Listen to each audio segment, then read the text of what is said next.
So I hope मुझे MCD list आप यहां पर भेज रहे हो, मॉर्निंग डोज में आपको देती ही रहती हूं। नेगेटिव मार्किंग बहुत हो रही है, negative marking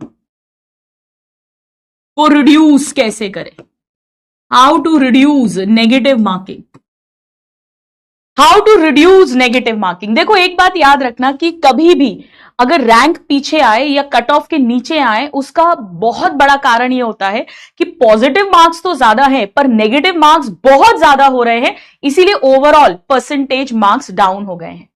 negative marking reduce करने के लिए सबसे पहले देखो नेगेटिव मार्किंग क्यों हो रही है। मोस्ट कॉमन रीजन होता है जिसे आप सिली मिस्टेक कहते हैं, यानी आपने क्वेश्चन को ढंग से रीड ही नहीं किया, इनकरेक्ट नहीं देखा, या फोटो सिस्टम 1 पूछा था आपने 2 देख लिया। तो ये जो सिली मिस्टेक्स जिसे आप लोग कहते हैं, इसीलिए मैं कह रही हूं क्वेश्चन को रीड ध्यान से करो, 5, 7, 10 सेकेंड्स एक्स्ट्रा ले लो भले ही क्वेश्चन में, भले ही 2 क्वेश्चन छूट जाए पर जो करूंगा वो सही करूंगा, ये कमांड अपने माइंड को दीजिए।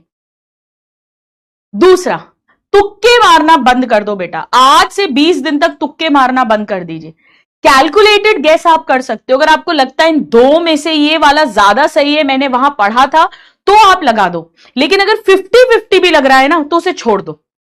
हो सकता है कि आप 50-50 वाला, अगर ए और बी मुझे 50-50 लग रहे हैं और मैंने उसको छोड़ दिया और आकर मुझे पता चला कि बी सही है और मैं सोच भी रहा था बी लगा दूं, तो हो सकता है आप 2 गाली गुरु मां को दे दो। लेकिन बेटा अपने को यह मानकर चलना है कि नीट के एग्जाम वाले दिन अपनी सबसे बुरी किस्मत होगी और उस सबसे बुरी किस्मत के अंदर अपने को नीट निकालना है।